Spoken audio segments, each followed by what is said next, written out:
where you're kneeling must seem like an 18-karat run of bad luck. New Vegas is a whimsical game, truly one of the most unique, flavorful and enjoyable RPGs ever produced. Filled to the brim with charismatic characters, diverse factions, interesting locations with some of the greatest environmental storytelling I ever seen, Kissing all by yourself? extremely well written quests, and of course junk that gives all this concoction a tiny bit of additional soul, elevating an already great video game into an unhealthy obsession for many mentally ill people, me included. Every couple of years I pull up this cranky old bitch and have a time of my life, replaying the same quests, reading the same dialogues, leveling the same stats. This is exactly how people develop dementia, by the way. Like for real, despite the absurd replayability value of New Vegas, almost every single of my playthroughs went exactly the same way. Speedrun to the strip, get the chip, kill house, fuck around doing side quests until bored, cheese the ending sequence with 100 speech, because it's just that easy. But this time, I want it to be different. So I sat down to think what kind of arbitrary restriction run would allow me to re-experience one of my favorite video games and make a good YouTube slope out of it. And guys, I think I struck gold with this one.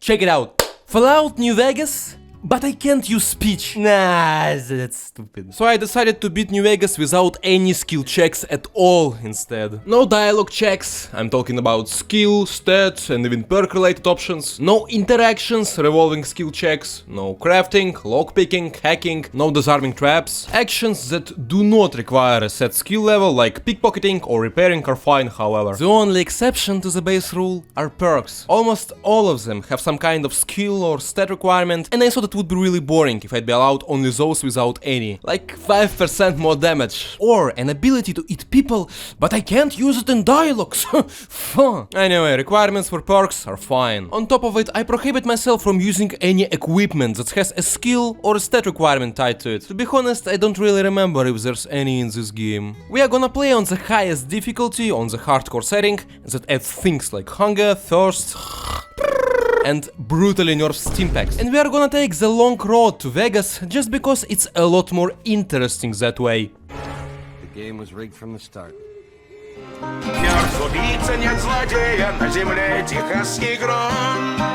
А ведь мог бы жить и дальше, не реши он по заре, что ему по силам рейнджер с большой пушкой в кобуре, с пушкой в кобуре.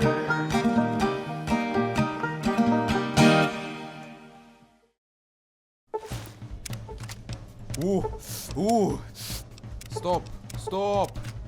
I beg you. You're awake. Oh, you're finally awake. How about that? Why don't you just relax a second? Get your bearings.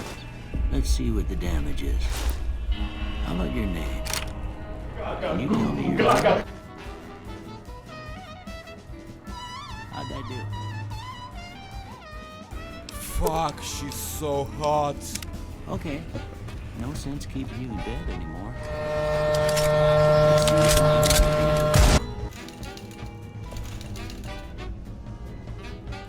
9 strength, 1 perception, 9 endurance, 1 charisma, 10 intelligence, 7 agility and 3 luck. I don't need it. I don't need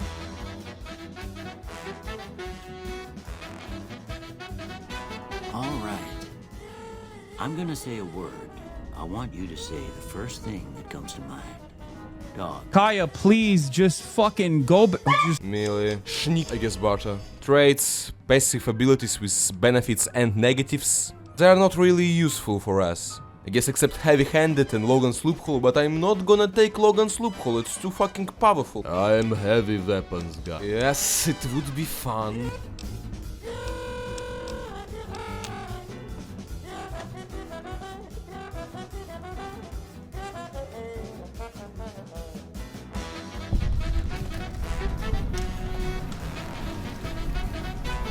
Блять. Да блять. Ёб твою мать, блядь. Immersive game, immersive game. Good Springs is a small, unremarkable town with a really diverse population. They have a robot cowboy that dug us out of the grave. They have a lesbian couple. Very cute. And they have a lot of old people. After asking the local folk about a man who shot us in the face, we didn't learn anything substantial. So the next logical stopping point for us would be a city called Prim, where a courier office we worked for before getting shot is located. However, traversing the post-apocalyptic desert the first thing after awakening with amnesia isn't the brightest idea, so we need to learn as much about our surroundings as we can. Gladly, a girl named Sunny Smiles, here in Good Springs, would be more than happy to teach us how to survive in a wasteland. Yeah, I guess there's a thing or two I could show you. Sounds like you need all the help you can get after what they done to you. Meet me outside, behind. Take this. That's the right. Try crouching down. Next shot. Well, that's a start.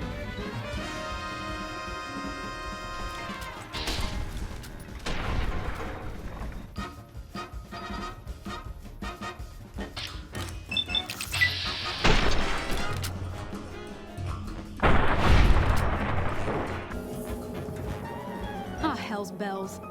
There's not a day passes by I don't tell people not to come here by themselves. But you did what you promised, staying out here with me.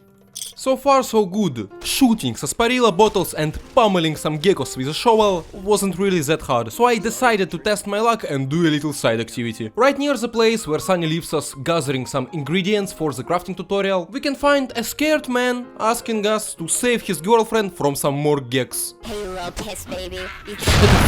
However, after finishing all the little rascals, we find out that there was no girlfriend involved all this time, and the guy used us to clean his past so he could loot some jank or whatever. I would not tolerate such a betrayal. I made it out barely alive, and it's not very good. We definitely have to upgrade some of our gear before moving to Prim, and I think I have an idea. Taking a road north from Good Springs, we'll stumble upon a swarm of Cazadors, one of the strongest enemy types in the game I would avoid at all costs during this whole playthrough. So we'll have to sneak past them during the night, hoping, praying that the stealth meter won't go into a caution mode. Somewhere here, between the cracks, we'll find a grave of a guy named Chance, a character from the All Roads graphic novel. Very nice of him to leave his knife here, absolutely free for me to pick up. Chance's knife is arguably the best melee weapon in the base game, and I think it would be more than enough to carry us up to the Wait, what the fuck is this? I didn't know it has a skill requirement. Okay, I googled it. Turns out the skill regs on a weapon aren't necessary for you to use the said weapon, and they just unlock some kind of special attack in a VETS mod. Wait, weapons in this game have strength requirements? Fuck! We are restarting. Oi. Okay, new rules. Since 1 is the absolutely lowest amount you can have in a stat, weapons with higher than 1 strength requirement are forbidden during this playthrough. Additionally, I don't allow myself any weapons with any skill requirement, even if it only affects a special attack. Which is kinda funny, because you can utilize these special attacks anytime you want, without VETS or even needed stats, by attacking while pressing forward. In any case, what does it mean for us? Well, our arsenal would be really limited. Currently we only have access to a tiny rusty kitchen knife and a laser pistol we grab on our way from the Doc Mitchell's house. And there are not a lot of options outside of these two anyway. A single silenced pistol, a couple of melee weapons, a tiny bit of explosives, and some fist weapons I'm not gonna use at all. At last, Sunny would ask us to bring her a couple of herbs we can find in Good Springs so she could teach us crafting, one of which is located near the local cemetery I wanted to visit anyway. Of course, none of the graves here contains anything as valuable as Chance's knife, but that's okay. We'll take the snow globe as a consolation prize. Remember how a couple of minutes ago I told you that crafting is forbidden during this playthrough? Gladly, healing powder, an item Sunny wants us to make, is a sole exception to this rule, because it doesn't have a survival requirement tied to it. Our survival tutorial is officially finished. We learned something, and now we are prepared for every single challenge the Mojave Desert will throw at us, hopefully. But it's still too early to leave Good Springs. Sunny asks us to say hi to her friend Trudy in the local saloon before hitting Prim. Entering it, we'll see Trudy arguing with some rude fella in the police uniform named Joe Cobb, who'll skedaddle out of the saloon the moment he sees our threatening mug. What the hell is your problem? Cobb is a member of Powder Ganges, a group of highly dangerous individuals who took over the nearby correction facility, using it as a base of operation for many illegal activities. Cobb is searching for a man named Ringo, who was taken in by the kind residents of Good Springs, currently hiding at the local abandoned gas station. There are two ways we can approach this situation. We can slaughter Ringo and then help Cobb and his powder gang of friends to take over the city, or we can fight them, saving Ringo and the independence of Good Springs. I'm feeling kind today, so it's gonna be the second option. Anyway, I don't wish to have any business with those pesky powder gangers later. Approaching Ringo at the gas station, he'll be frightened, but immediately relieved after he'll know our desire to help him. So he'll ask us to find help from the locals for the upcoming fight. Sunny, the kind soul she is, will join our forces, no further questions asked. But it will be much more difficult to convince the other residents. Overall, this quest is one big dialogue skill check tutorial. Trudy and a couple of her friends would show up to the fight, but only if we convince her with at least 25 sneak or speech. Easy Pete will share some of his explosives with us if we convince him that we won't bomb the entire city by passing a 25 explosive skill check. Chet, the local shop owner, would give us and some residents his stockpile of leather armor if we have 25 butter or 1000 caps to spare, and Doc Mitchell would give us a couple of steam packs, but only if we convince him with at least 30 medicine. Due to the limitations of this playthrough, we won't be able to take advantage of any of these options other than purchasing leather armor, but come on, it's 1000 caps. So it's gonna be us, our rusty little kitchen knife, Sunny and Ringo, against a squad of well-prepared bandits with a ton of explosives on their hands. Gloop.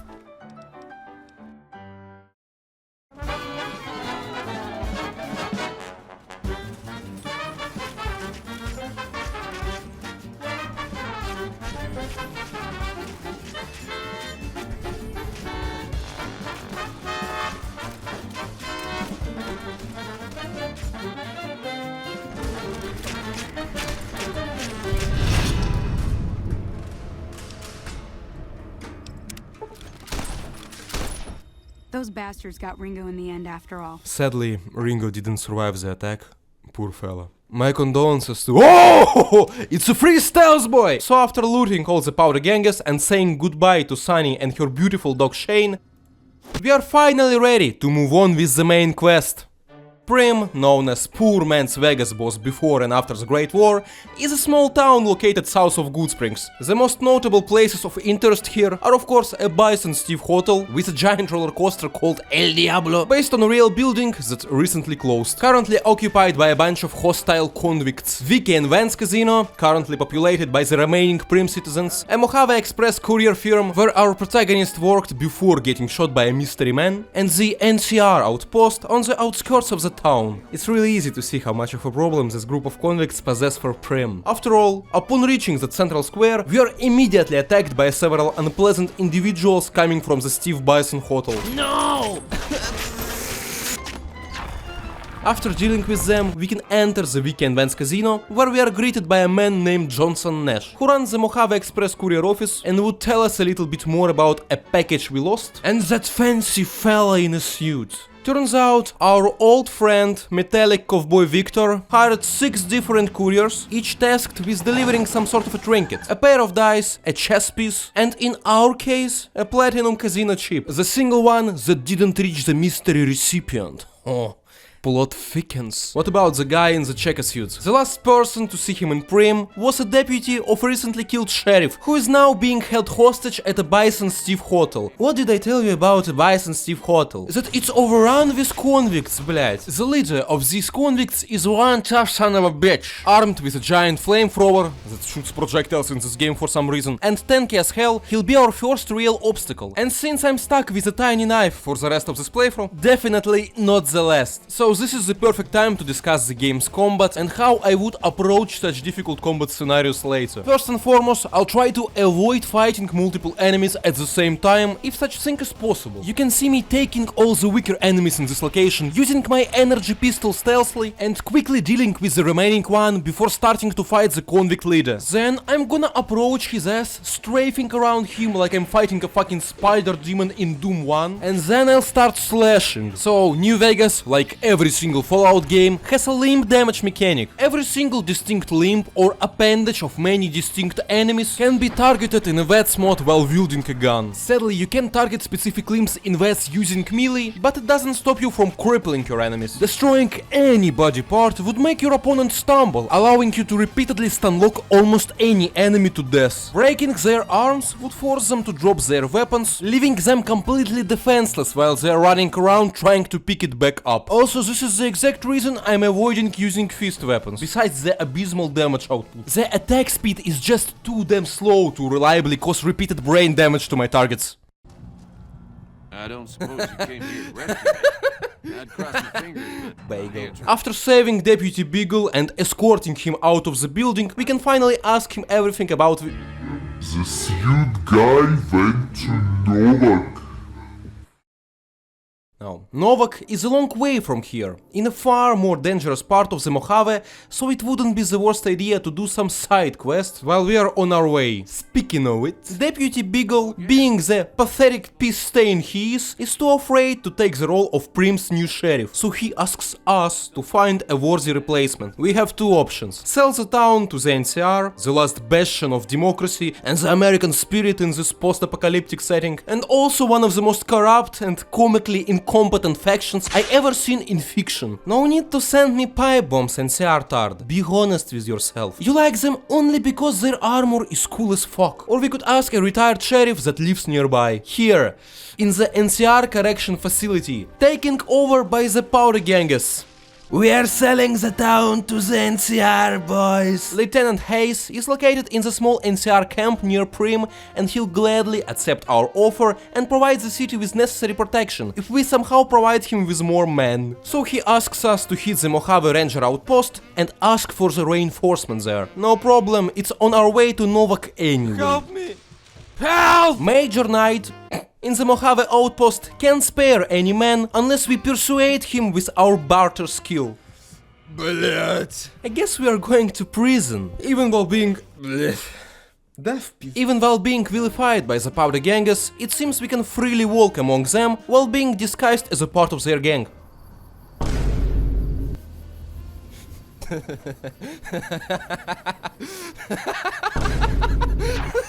Except not really. The guy guarding the entrance to the correction facility immediately recognized us as a person who sliced and diced Jacob into small tiny little pieces. So naturally we should treat him and his puny little revolver the same way. Fortunately nobody inside would mind us killing the front gate guards, and we can peacefully talk with Mayers, an ex-sheriff that would accept his new duties if we get him an official pardon from the NCR, that we can buy from Major Knight for a cheap price of 200 caps.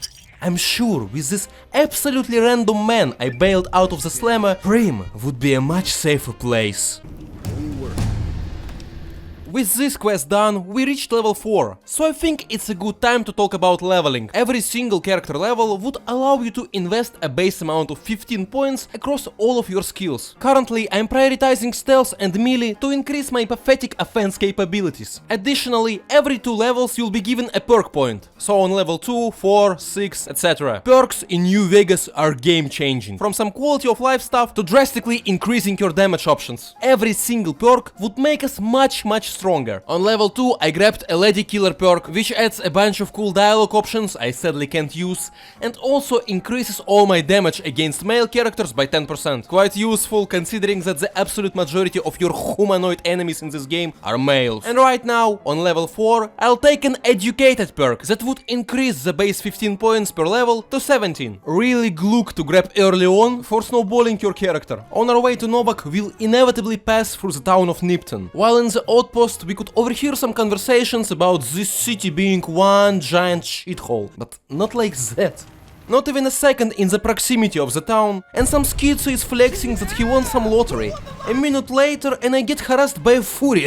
Vulpes Inculta is a man with a very stupid name and really brutal ideology. He and his squad of men who descended upon Nipton, slaughtering, crucifying and enslaving its population, are coming from the Legion of Caesar. Caesar? It's Kaiser. What is a legion we are gonna talk about in depth later. But for now, you may think of them as of an army of extremely well-trained, cunning and violent LARPers cosplaying as Roman Empire legionnaires, ruled by an insane, balding dictator who took great inspiration from Julius Caesar of Rome. Caesar's legion is one of the most dominant powers in the wasteland, rivaling and even overpowering the New California Republic. And one of the reasons they are doing so well, while effectively being a tribal society, is the fact how much they are valuing loyalty and strength in their culture. Like, for example, Nipton residents weren't loyal or strong enough, so they crucified them. Gladly Whoopi here ain't really eager to do the same with us. He much rather use us to retell his message and the tale of Nipton to the NCR soldiers on the Mojave outpost. Jokes on him, it's a lot of free XP. Eventually reaching Novak, we are greeted with a relatively populated post-war town and a giant dinosaur statue. Oh hi Victor. Asking locals about our city boy will be pointed to Manny Vargas, a sniper that defends Novak from all the unpleasant Mojave wildlife right from the jaws of a giant dinosaur statue. And also an ex-Great Khan who's seen the checker suit guy, but he won't tell us until we do some pointless, stupid, irrelevant shit for him. Sure, buddy. What can I do for you? You see, Manny really likes Novak. It's his home and Manny wants it to stay that way. However, since the town's only source of income is selling random stuff scavenged from the nearby science center, currently overrun with ghouls, people reduced into mindless, violent, man-eating beasts from the radiation exposure, Novak in no time will cease to exist, leaving Manny without a home. So we have to take care of this. Upon entering the RIPCon testing facility, we'll immediately be called via intercom by an unknown man with a very raspy voice, asking us to hurry upstairs to meet him. God, but are you ugly? Get upstairs and talk to Jason before I throw up just for... Your pranks won't work on me, smooth skin. Jesus, they would never make this game in this day and age. Turns out the majority of ghouls occupying the building retain their consciousness even after being turned into a beef jerky, and now they are living in a religious commune under the leadership of a man named Jason Bright. Bright is not a regular ghoul, but a glowing one, a far more powerful variant who has absorbed so much radiation they start shining. Yes, his name was Jason Bright even before he became a ghoul. Peak New Vegas writing. Bright and his people believe that the planet Earth we are living on is spherical, but hollow inside. And on the other side, on the inner surface of the Earth, lies the legendary kingdom of Agartha. Bright claims that he got contacted by Yaghoop, a creator of all ghouls, who told him that here, in the REPCON testing facility, they could find space rockets that would take them to the closest portal to Agartha. However, these ghouls can't reach those rockets, because the basement of this facility is filled with invisible demons, who slaughtered many of their people. Jason pleads with us, asking us to kill those demons and help his flock to reach Agartha. Of course, we aren't obligated to do it. Many asked us to take care of ghouls, and there's far easier methods than doing a large quest chain. But you have to be an absolute monster if you choose to murder dozens of innocent people just because they wanna reach their home. So we'll help them. Press a like button if you feel like shit when you're role-playing a negative character in an RPG, you fucking pussy. Also, Bright tells us a bit about Chris, that Latinx guy who's LARPing as a Proto-Aryan ghoul. They tried to explain this to him again and again, but every single time he refused to listen. So ghouls decided to keep him, using his great intelligence and inventive skills, in their quest to reach Agartha. Why is this comically genius mechanic able to build space rockets, but too insane or stupid to look in the mirror? I don't know. Peak New Vegas writing. Turns out these invisible demons Bright told us about are as real as Agartha itself. The entire basement of this testing facility is teeming with super mutants of the Nightkin family. Super mutants were these brutish monstrosities created by the Master, the main antagonist of Fallout 1, using the forced evolutionary virus to repopulate the entire post-war world. I fail to consider that all of them are sterile. And I'm going to... Nightkin were considered by the Master to be much better and more adaptive than their green brothers, so they were given much better equipment, including stealth boys, camouflage devices that allow its users to reach total invisibility, but which caused a lot of negative side effects, including, but not limited to, addiction, paranoia, delusions, anxiety attacks, schizophrenia, am I reading a Tinder profile of an alt girl, hallucinations, and heightened aggression. Every single Nightkin is permanently deeply insane, even compared to regular super mutants. And this guy, named Davidson, is a prime example of it. Even while being lucid enough to not attack us on sight, unlike his brothers, Davidson is talking with a deer skull he calls Antler. We have a visitor. An assassin, more like. I say kill it. Hmm? Okay, Antler, I'll ask. Hi, human. Why you come here? According to the big guy himself, Antler brought him and the rest of the Nightkin to the rap contesting facility because a huge batch of stealth boys were sent here by the American army shortly before the war. And stealth boys are like a fine crack for the Nightkin. They can stop at any moment, they could cut it out, it's not an addiction, it's just... Why would they stop? Why would they stop? Why would I stop? Since taking even a single super mutant one-on-one, not even talking about an entire building of them, is a task too difficult for us, we'll make a deal with Davidson. Nightkin came to this facility to find stealth boys. They searched in every single room except one they couldn't reach because some ghoul is shooting them on sight. If we take care of this ghoul, super mutants would just take the stealth boys and peacefully leave, not before breaking every fucking bone in my body. I remind you, they are hostile to me. Reaching the said room, we'll be approached by Harland, a quite charismatic and likable ghoul from the Bride's group. Not believing in Yagub and the Agartian propaganda, he joined Bride's cult because they were the only one who accepted his monstrous look. However, he isn't the biggest fan of Jason Bride himself. Harland would love to escape this basement, allowing Nightkin to search the room for stealth boys. But he can't. He thinks one of his friends is still trapped somewhere here and he won't leave until we save her, or at least confirm that she's dead. I would love to help him. However, even with the free stealth boy we found on our way to this room, finding a tiny little ghoul in these narrow hallways filled with invisible super mutants would just be too difficult. And I already despise this quest enough. So taking care of him, we'll be able to reach a terminal where we can read the report that states that the stealth boy shipment was sent back a long time ago. Eventually reaching Davidson, we'll tell him that stealth balls are no more, and he'll believe us without any skill checks passed. Your lucky day, human. Antler, believe you. Thank you, my homie Antler, for sticking out for me. However, we aren't done yet. These ghouls still need our help to reach Agartha. Bright tasks us to help Chris the LARPer to fix those broken rockets, which means we have to do a couple of additional fetch quests for him.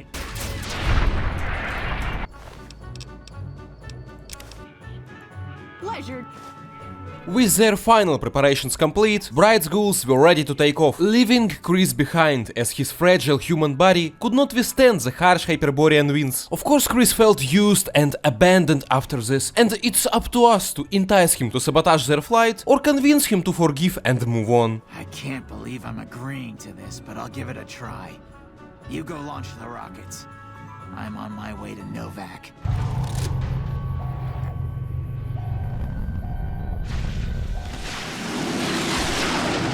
This quest is so ass.